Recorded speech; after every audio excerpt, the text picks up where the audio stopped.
반포를 맞이하는 대중들에서 이승만 박사의 기사와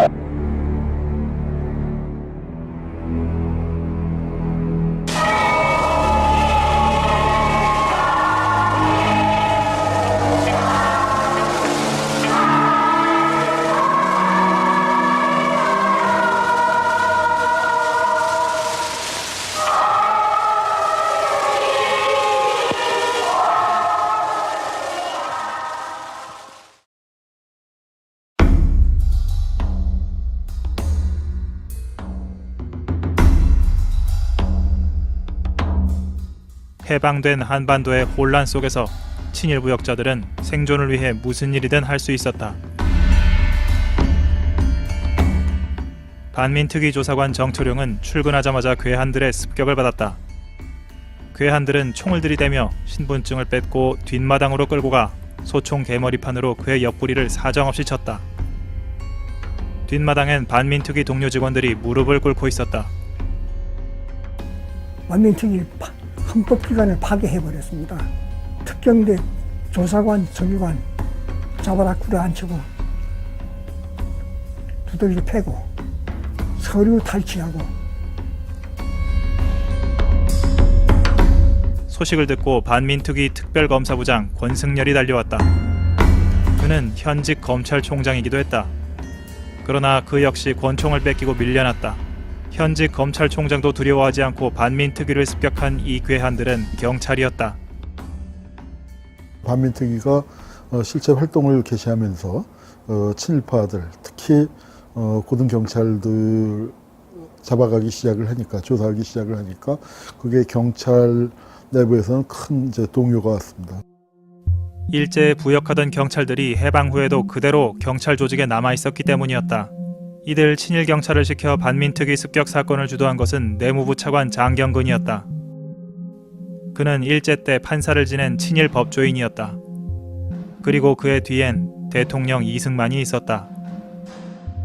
친일파들이 아주 그 권력의 향배에 민감하기 때문에, 그러니까 이승만에게 도전하는 사람들, 이승만에게 걸림돌이 되는 사람들을 알아서 눈치껏 그 빨갱이로 몰아서 제거해주는 역할을 하니까 이승만 입장에서는 이 사람들이 그 누구보다도 귀여울 수밖에 없었고 총애할 수밖에 없었던 것이죠. 이승만은 반민특위에 대해 줄곧 불편해했다. 대표적 친일경찰 노덕술이 반민특위에 체포됐을 때 반민특위 위원장을 불러 노덕술을 풀어주라고 하기도 했다. 심지어 노덕술을 체포한 반민특위 위원들을 의법 조치하라고 명령하기도 했다.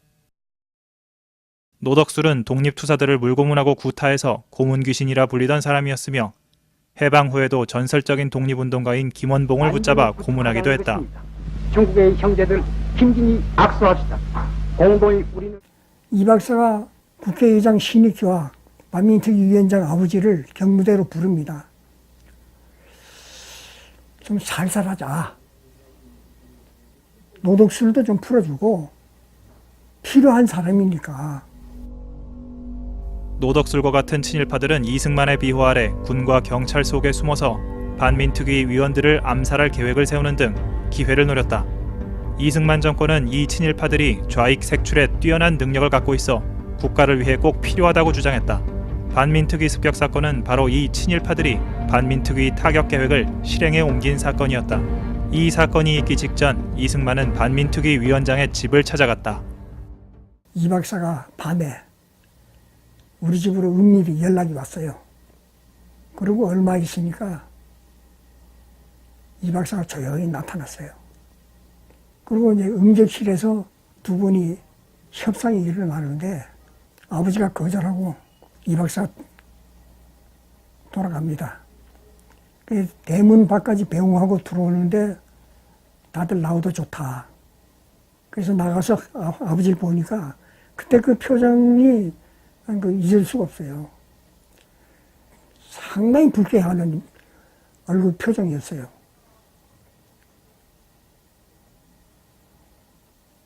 악질 친일 경찰을 눈 감아주는 대신에 간투 하나 주겠다는 거 가지고 흥정을 한다는 게 말이 되느냐 이거예요. 반민특위 습격 사건이 있을 때 반민특위를 주도하던 소장파 국회의원들은 이미 친일파에 의해 프락치로 몰려 헌병에 잡혀가 구속된 상태였다. 반민특위 특별검찰부 차장을 맡고 있던 국회의원 노일환은 재판 과정에서 고문을 당했다고 진술했다. 고문한 자들은 친일파 출신 경찰과 군인들이었고 고문당한 자들은 독립운동가 출신들이었다. 당시 서대문 형무소는 일제강점기와 비슷했던 것이다. 국회 프락치 사건과 반민특위 습격 사건이 벌어진 후 국회는 이승만에 저항하지 못했다. 그리고 김구가 암살당했다. 김구를 암살한 안두희는 1992년 4월 12일 자신의 배후에 김창룡이 있었다고 밝혔다. 김창룡은 일본 관동군 헌병 출신으로 밀정 활동으로 50여 개의 항일 독립군 조직을 적발해 죽인 인물이다. 해방 후 그의 별명은 이승만의 양자. 그 정도로 이승만에게 신임을 받은 인물이었다. 안두희의 배후가 정말 김창룡이었는지는 현재까지 논란이 이어지고 있지만 김창룡이 어떤 식으로든 김구 암살에 연루돼 있을 가능성은 높다. 이 세 가지 사건, 국회 프락치 사건, 반민특위의 습격, 그리고 백범의 암살은 친일 그 세력들의 그 친일 쿠데타였다. 그렇게 얘기할 수 있어요.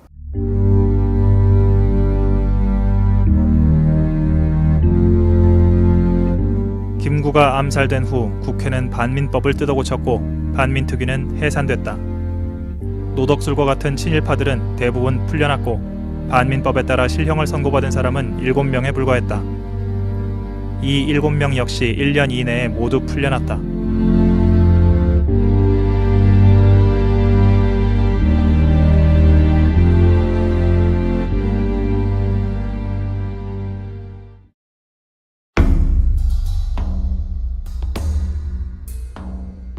다음 해 6월 25일 한국전쟁이 터졌다.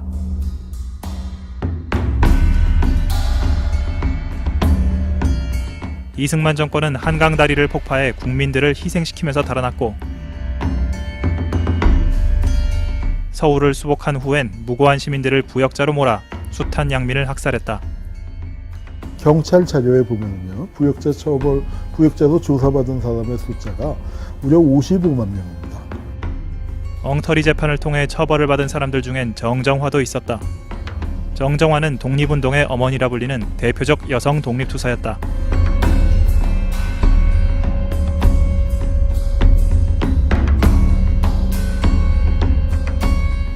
부역한 기간이라는 게 6월 28일 날 다리 끊고 도망가서 9월 28일 날 들었으니까 딱 석 달 부역한 건데 그 동안에 55만 명이나 조사를 했습니다. 근데 일제 36년 동안에 이 친일파들은 550명도 조사 안 받았거든요.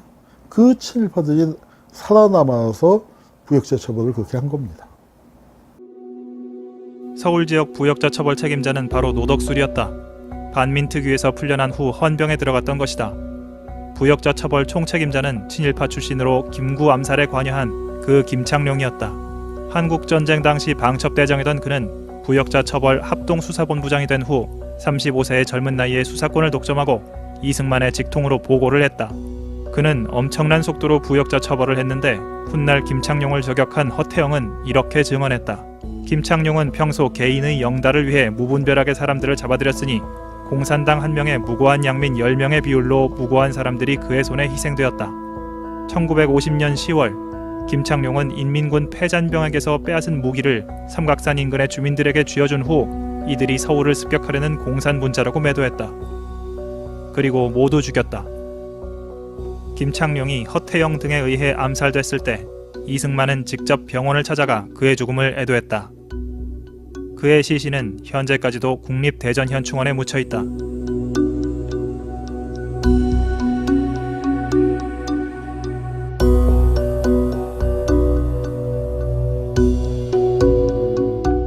김창룡이나 노덕술과 같은 친일파들이 이승만의 총애를 받은 이유는 이들이 좌익을 색출한다는 명분 아래 이승만의 정적들을 제거했기 때문이다.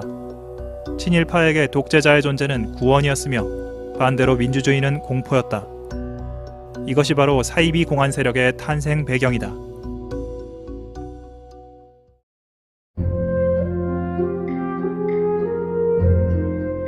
반민특위 습격 사건을 주도했던 장경근은 3.15 부정선거를 지휘한 주모자 중 하나이기도 하다. 3.15 부정선거 항의 시위에 참여한 학생 김주열에게 최루탄을 직격 발사해 살해한 후 마산 앞바다에 시신을 유기한 범인은 마산경찰서 경비주임 박종표였다. 그는 아라이 겐키치라는 이름으로 친일 헌병 노릇을 했으며 이로 인해 반민특위에 체포됐지만 풀려난 인물이다. 악질 고등경찰의 대명사였던 노덕수리는 반민특위 잡혀갔다가 풀려난 다음에 헌병으로 가서 서울지역 부역자 처벌 책임자가 됐고, 악질 헌병의 대명사로 반민특위에 잡혀갔던 아라이 겐기치는 반민특위 위험해야 된 다음에 풀려나서 경찰이 돼서 이 김주열을 죽이는 그런 일을 했습니다. 이것이 단지 우연일까요? 한국 사회에 이렇게 친일파들이 정말 너무나 많이 살아남아서 이 공안 세력의 핵심을 점했고,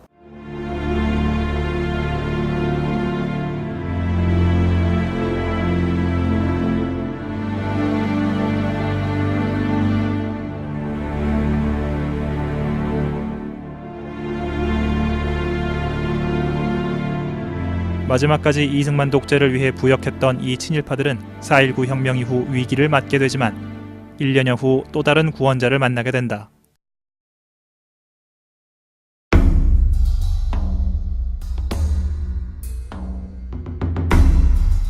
일본 관동군 장교 출신의 친일파 박정희는 18년간 독재 권력을 휘둘렀다. 박정희의 후예인 전두환은 7년간 독재 권력을 휘둘렀다. 그 긴 세월 동안 친일파들은 차츰 자연적 수명을 다했으나 그들이 만들어 놓은 반민주적 질서는 그들의 후배들에 의해 점점 더 정교해졌다.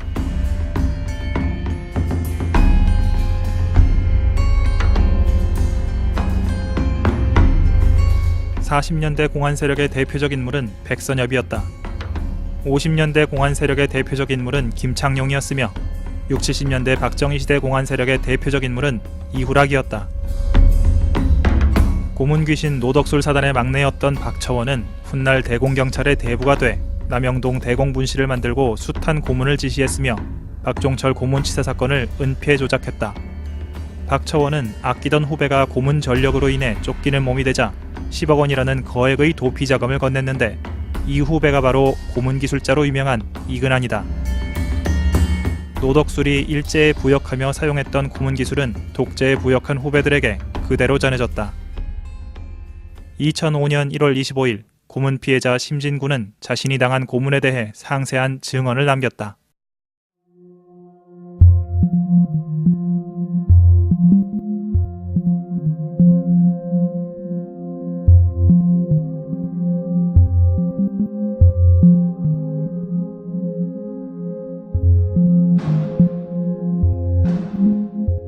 그는 2004년 4월 1일 자신을 고문한 사람들을 고발했는데 검찰은 공소시효가 지났다며 불기소 처분했다. 고등법원과 대법원도 같은 이유로 그의 고발을 받아들이지 않았다. 심진구는 당시 몽타주를 통해 고문자들의 얼굴을 기록했다. 그가 책임자격이라고 지목했던 정형근은 한나라당 국회의원 및 국민건강보험공단 이사장을 지냈으며 현재까지 관련 사실을 부인하고 있다. 다른 10명의 고문기술자들은 신원조차 밝혀지지 않았다. 심진구는 2012년 재심을 통해 무죄를 선고받았고 고문 후유증에 시달리다 2년 후인 2014년 11월 췌장암으로 세상을 떠났다. 인권의학연구소의 집계 자료를 보면 각종 과거사 관련 기구에 접수된 국가폭력 피해자는 30만 명이 넘는다. 여기에 집계되지 않은 사람을 합한 전체 피해 규모는 실태 파악조차 되지 않고 있다. 반면 이들을 고문하고 구타한 수사관들 중 처벌받은 이는 사실상 이근한이 유일하며 오히려 국가유공자로 훈장을 받아 보훈급여금 등 혜택을 누리고 사는 사람들도 많다.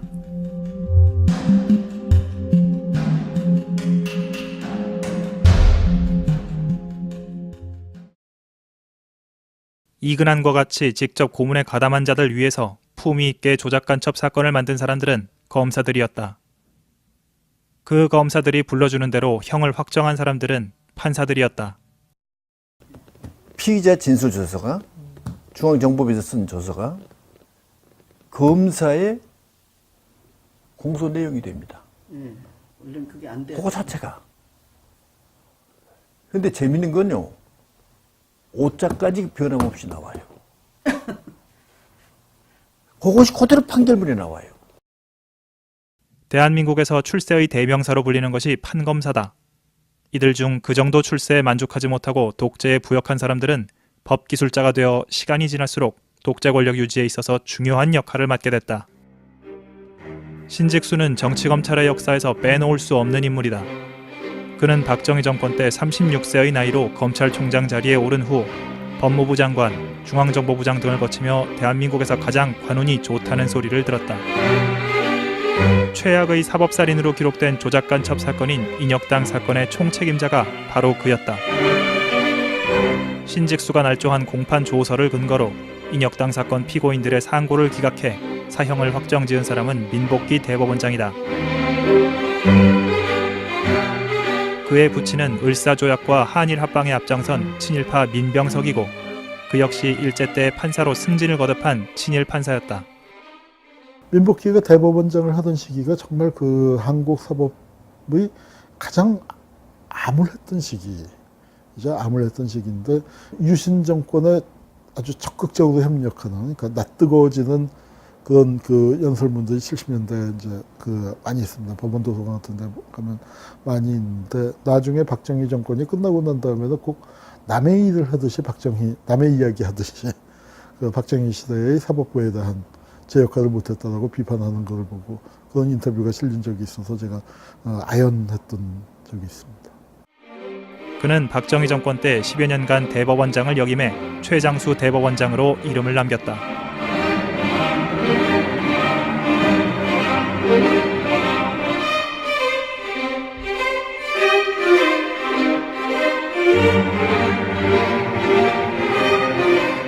수많은 후배 판검사들이 민복기나 신직수와 같은 선배들이 만들어 놓은 질서에 순응해 출세를 거듭했다. 신직수가 총애했던 후배 김기춘은 중앙정보부 대공수사국장으로서 유신독재의 수호자 역할을 했다. 고문과 조작으로 얼룩진 학원 침투 간첩단 사건 등 간첩 조작을 지휘했던 그는 최근까지 박근혜 대통령의 비서실장으로 사실상 부통령의 권력을 누렸다. 법기술자들의 살아있는 대부인 셈이다. 대한민국에서 검찰 조직은 오랫동안 기소권을 독점해왔다. 이들은 직접 고문을 하는 경우는 없지만 법리를 다루고 법정에서 구형을 한다.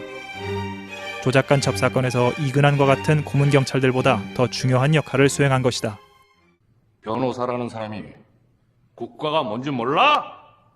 모든 권력은 국민으로부터 나온다. 국가는 국민입니다.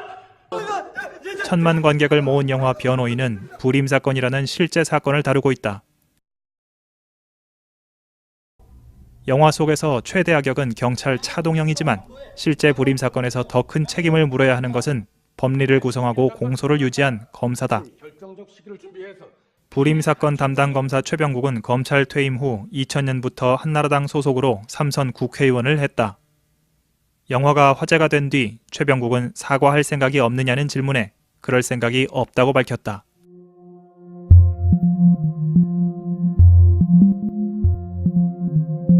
최병국과 함께 불임 사건을 수사했던 후배 검사 고영주는 한술 더 떴다.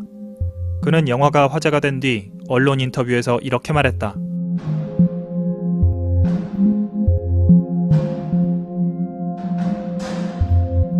고영주의 주장과 달리 법원은 2014년 9월 25일 재심을 통해 불임 사건 피고들에 대해 무죄를 확정했다. 고영주는 현재 방송문화진흥회 감사이며 국가정상화 추진위원회 위원장이다. 그는 새누리당의 추천으로 세월호 특별조사위원회 위원으로 위촉돼 특조위 내부에서 정부의 논리를 대변하는 역할을 하고 있다.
민복기의 후예들 역시 최근까지 승승장구하고 있다. 판사 출신으로 새누리당 대표를 거쳐 사회부 총리 겸 교육부 장관 자리에 있는 황우여. 그는 76년 3.1 민주구국선언 사건과 81년 항림 사건의 판사들 중 하나였다. 3.1 민주구국선언 사건은 76년 3월 1일 명동성당에서 개최된 3.1절 기념 미사를 빌미로 정부가 김대중, 윤보선 등 제야의 지도급 인사들을 정부 전복 선동 혐의로 대량 구속한 사건이다. 그러니까 3.1 민주구국선언 사건도 결국 긴급조치 구호 위반이 된 거죠. 유신헌법에 대해서 비난을 못하였거든요. 세상에 그런 법이 어디 있습니까? 이 법이 좋다 나쁘다가 하는 말을 나쁘단 말을 해서는 안 된다 그런 얘기예요. 그러면은 죄가 되는 겁니다. 이런 법이 어디 있습니까? 유신 독재를 비판하는 선언문을 낭독한 것이 혐의의 전부였지만 1심 재판부는 김대중에게 징역 8년을 선고하는 등 검찰의 공소 사실을 그대로 인정했다. 당시 징역 3년형을 받았던 이해동 목사의 부인 이종옥 씨는 배석 판사석에 앉아있던 황우여의 웃음기 어린 얼굴을 기억한다. 그때 이쪽 편에 앉았어. 우리 딱 이렇게 들어가면 이쪽 편으로 앉아서 그 사람이 웃는 상이잖아요. 웃는 상이잖아요. 아무리 나쁜 소리 해도 이 인상이 웃는 형이니까 그 젊은 사람이 웃고 있었던 모습이 떠오르죠. 그래서 저기 사과하라고 편지도 냈어요. 우리 무죄 판결 받고 황우여한테 보냈어요. 저기 3.1 사건 사람들이. 그거에 대한 답은 안 왔어요. 황우여가 판결한 또 다른 사건인 항림 사건. 이 사건은 신군부에 의한 대표적인 공안 조작 사건이다. 81년 6월 정부는 학생운동단체인 전국민주학생연맹과 노동운동단체인 전국민주노동자연맹이 반국가단체라며 관련자들을 국가보안법 위반 혐의 등으로 구속하기 시작했다. 노동운동을 하던 유해우 씨는 예비군 훈련장에서 체포됐다. 저임금, 장시한 노동, 이거 최소한의 좀 사람 대접받으면서 일할 수 있는 그런 분위기 만들어달라. 이거 요구했던 사람들이고, 예비군 훈련. 거기서 체포를 됐는데, 그 건장한 그 수사관들이 2명이 양쪽 그 훈련장에서 끌어내가지고 양쪽 팔을 딱 겨드랑이 껴고 한 사람이 권총을 옆에 옆구리에다 딱 들이대면서 여기서 소리 지르거나 도망치면 그냥 갈겨버릴게 이 새끼야. 영장도 없는 불법 구금이었다. 고문은 수십일간 계속됐다. 그렇죠. 뭐 잠 안 재우고 뭐 그냥 볼펜 껴서 돌리고 이게 항상 퉁퉁 부어 얼굴이 부어 있었어요. 욕조에 집어넣고 하여튼 거기서 첫 마디가 묻는 게 너 공산주의자지 이거였어요. 뭐 아무것도 안 묻고 아니라 그러니까 그럼 너 사회주의자구나.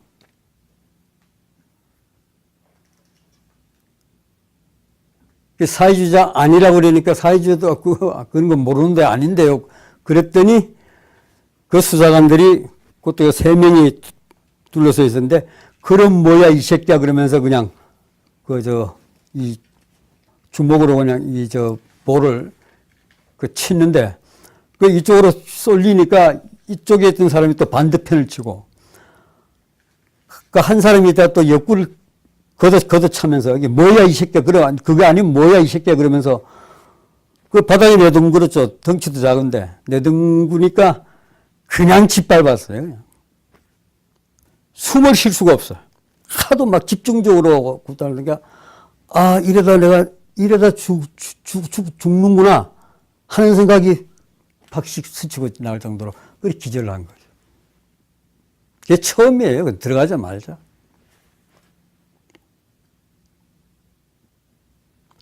내내 공산주의자지. 아닙니다. 그럼 사회주의자구나. 뭐 같은 말을 두고 한 달 시달린 거죠. 이후 그의 삶은 파탄났다. 외상 후 후유증으로 정신적 고통이 계속됐고 가족은 이를 견디지 못했다. 이게 밤에 공포에 막 시달리고 막 꿈에 이런 것뿐만 아니고 뿐만 아니라 그냥 집에만 있으면은 자꾸 어떤 현상이냐면 막 시꺼먼거리는 특공대 이런 것들이 기관당 총을 두고 나한테 막 달겨드는 것처럼 깜짝 놀라서 소리 지르고 이때면 집에 있는 것 자체가 막 공포스럽고 그럴 때가 많아요. 그것도 나가서 이제 그런 게 시발이 됐는지 어쨌든 가출을 좀 하게 됐고, 가출을 해서 뭐 가진 돈 없고 이렇게 하니까 구걸도 하고 노숙을 하고 그게 굉장히 오래됐어요. 한 수년을 계속 그런 건 아니지만 간헐적으로 나가서 그래서 집 식구들 집사람하고 딸내미가 하나 있는데 딸내미하고 속말 썩었죠. 내가 어디서 CF 터미널에서 좀 거지 차림으로 있더라 하는 얘기를 듣고 찾아와서 집에 데려간 적도 있고 할 정도로 굉장히 좀 심했죠.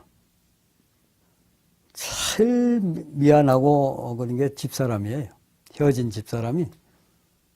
집사람도 그 정신과 많이 다녔어요. 그래서 끝내 이거 안 되겠다. 이러다 정말 가족이 이거 절단 나겠다 싶어가지고 그 집사람도 더 이상 견딜 수가 없고 그래서 사실상 합의혼을 했죠. 반면 가해자들은 오늘날까지 승승장구하고 있다. 항소심에서 무기징역을 선고한 최종령 재판장은 이후 대법원장을 지냈으며 이강국 배석 판사는 헌법재판소장을 지냈다. 2012년 6월 14일 대법원은 재심을 통해 항림사건 피해자들에 대해 무죄를 선고했는데 이에 대해 최종령은 어떤 언론도 상대하지 않겠다며 입장 표명을 거부했고 이강국은 잘 기억나지 않는다고 밝혔다. 당시 주임 검사로서 피고들에게 사형을 구형했던 안강민 전 서울지검장은 뚜렷한 소신을 밝혔다. 당시 피의자들을 고문한 적이 없고 정당한 수사를 했는데 대법원이 이제 와서 왜 무죄 판결하는지 모르겠다는 것이다. 그는 대검찰청 중앙수사부장을 거쳐 서울지검장을 지내고 2008년에는 한나라당 공천심사위원장을 맡기도 했다.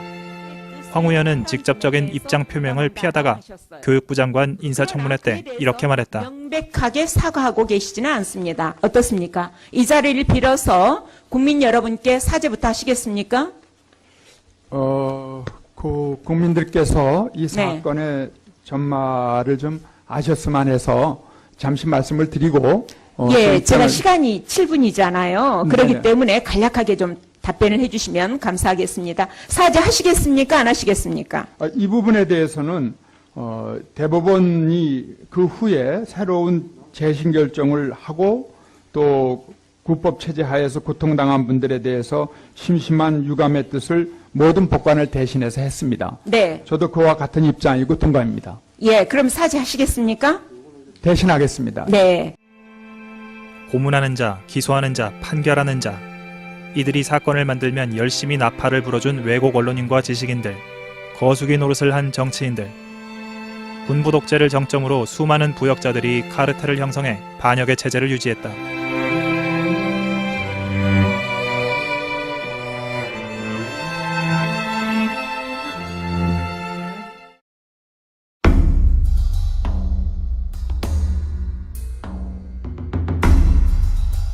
(87년 6월) 항쟁 이후 많은 사람들은 독재 부역자들이 모두 역사의 뒤로 사라지게 될 거라고 생각했다. 하지만 아니었다. 친독재 부역자들은 생존을 위해 무슨 일이든 할 수 있었다. 독재 부역자들은 민주주의를 형식적인 수준으로만 유지시키기 위해 또 자신들의 기득권을 유지하기 위해 많은 노력을 했다. 이를 위해 독재 부역자들은 민주화 운동가들을 종북좌파 또는 파렴치범으로 몰았다.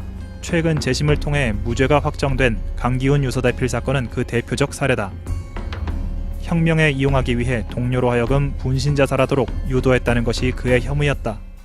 김기설에 대한 모욕인 동시에 김기설이라는 사람은 자기 유서도 쓸 줄 모르고 그냥 너 죽어 하니까 분신을 한 그 바보를 만들어 버리는 거죠. 그리고 강기훈이라는 사람은 동료를 그렇게 죽음으로 몰고 유서나 대신 써주는 아주 사악한 인물로 만들어버리고, 그리고 이건 비단 그 두 사람에 대한 것만이 아니라 민족민주운동 진영 전체를 아주 부도덕한 집단으로 몰고 가는 그런 흉계였습니다. 그 수많은 시간과 돌아보면 참 허무해요. 그렇게 해서 밝혀져 봤자 시간은 지나갔고요. 저에게 죄인의 굴레를 실렸던 사람들은 자기의 정치적 목적을 달성을 했고 출세를 했고. 이 사건의 담당 부장검사였던 강신욱은 대법관을 지낸 뒤 2007년 박근혜 캠프 법률지원 특보단장을 맡았으며 담당 검사 중 한 명이었던 곽상도는 박근혜 정부 첫 민정수석을 역임했다. 이 사건의 담당 검사, 판사, 강기훈을 매도했던 언론인 등 그 누구도 강기훈에게 사과하거나 책임지지 않았다. 강기훈은 현재 간암 말기 투병 중이다. 이라는 거는 자꾸 생각하면 생각할수록 좋아질 리가 없거든요. 평상시처럼 행동하고 살려고 노력을 해요. 독재 부역자들이 기득권 유지를 위해 벌인 또 다른 일은 바로 지역주의 조장이다. 14대 대선을 일주일 앞둔 1992년 12월 11일 얼마 전까지 법무부 장관이었던 김기춘은 이 자리에서 이렇게 말했다.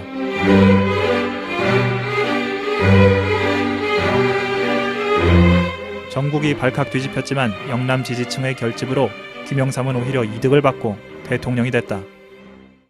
저는 초지일관 갖고 있는 원칙이 있어요. 그거는 자유민주주의와 시장경제라는 이 헌법적 체제가 인류가 발명한 최선은 아니지만 우리 인류의 자유를 확대하고 또 국민의 복지를 증진시키는데 차선의 제도라고 믿어요. 거기에 대한 확고한 신념이 있어요. 그런 신념이 남달리 투철하기 때문에 보수다.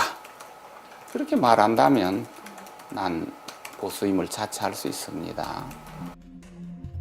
87년 6월 항쟁을 통해 확립된 형식적 민주주의와 이에 대한 독재 부역자들의 대응을 통해 형성된 어정쩡한 질서. 이것이 오늘날까지 이어지고 있는 대한민국 체제의 요체다.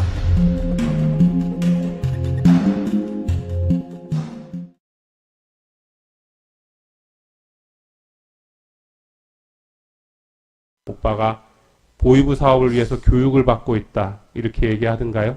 네. 2012년 1월 설날 무렵에 오빠 유우성이 해령을 다녀온 사실이 있죠. 남매는 탈북자다. 증인 유가련은 친오빠 유우성이 간첩이라고 증언했다. 해령에 온 적이 없다 이렇게 이야기하라고 그렇게 하던가요, 오빠가?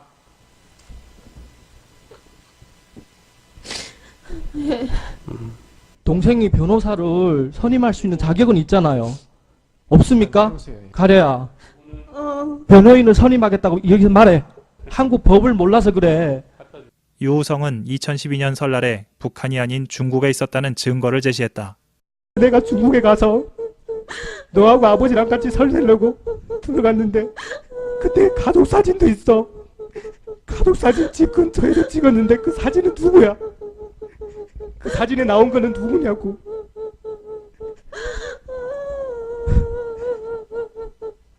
유가련은 시키는 대로 증언하면 오빠와 함께 한국에서 잘 살 수 있다고 국정원 수사관이 회유했다고 했다. 자기 있는 죄를 다 깨끗하게 얘기하고 진술하고 다 털어버리게 되면 오빠하고 같이 살 수 있다고. 한국에서 살 수 있다는 겁니까? 아니면 중국에 가서 살 수 있다는 겁니까? 한국에서 살 수 있다고. 시간이 지난 후 유가련은 국정원에 6개월 동안 감금된 채 폭행을 당했었다고 밝혔다. 무서워서 거짓 진술을 했을 뿐 오빠는 사실 간첩이 아니라고 밝혔다. 그쪽이 원하는 얘기를 안 했기 때문에 결국엔 동생은 더 이상 한국에서 머물 수 있는 자격을 얻지 못하고 1심 재판 중에 쫓겨난 겁니다. 지금 현 시대에 21세기에 과연 있을 수 있는 일인지도 저는 참 여전히 똑같다. 이런 증자나 증표나 그런 이야기들이 들 때마다 제가 가슴이 굉장히 아픕니다. 결국 1심 법원은 유우성에게 무죄를 선고했다. 검찰과 국정원은 반성하지 않았다. 이번엔 중국 공문서를 위조했다. 유우성을 간첩으로 만들기 위해 중국과의 외교 문제를 일으킬 수 있는 초유의 사건을 일으킨 것이었다. 그러나 결국 진실은 밝혀졌고 국정원장 남재준은 공식 사과했다. 법원은 증거 조작 혐의로 국정원 수사관들 중 한 명만 구속했을 뿐이다. 검사들은 기소도 되지 않은 채 정직, 감봉 등 솜방망이 징계를 받은 후 넘어갔다. 서울시 공무원 간첩 조작 사건으로 불리는 이 사건은 청산되지 않은 과거가 현재와 미래에 동일한 불행을 야기할 수 있다는 것을 잘 보여준다. 이 사건을 조작한 국정원 직원 중 한 사람인 이아무개 씨는 한홍구 교수에겐 익숙한 사람이다. 한 교수가 국정원 과거사위 위원으로 일할 때 함께 일하던 사람이었던 것이다. 그때 국정원 측에서 파견 나와서 이 인혁당 사건 그 조사를 했던 담당 조사관이었습니다. 그거는 다시는 이런 짓을 하지 말자. 그런 취지에서 만들어진 위원회였고 거기에 국정원을 대표해서 나왔던 조사관이 이 증거 조작 사건의 그 어떤 핵심적인 역할을 했다는 걸 보고 저는 정말 그 충격을 받았습니다. 간첩 조작뿐이 아니다. 지난 대선 때는 국정원과 군, 총리실 등 국가 권력기관이 선거에 개입하기도 했다. 그렇게 당선된 박근혜 정부의 첫 번째 법무부 장관 황교안은 원세훈 전 국정원장에 대한 구속수사를 막고 댓글을 실제 작성한 국정원 요원들에 대한 기소를 막음으로써 이 사건에 대한 검찰 수사를 봉쇄했다. 황교안은 이후 국무총리가 됐는데 그에 대한 국회 인사청문특위위원장은 새누리당 국회의원 장윤석이었다. 장윤석은 김영삼 정권 때 검찰 공안부장으로서 전두환 노태우의 12.12 쿠데타와 5.18 광주 학살에 대한 수사를 책임졌던 인물이다. 당시 그는 성공한 쿠데타는 처벌할 수 없다며 전두환 노태우에게 면죄부를 줬었다.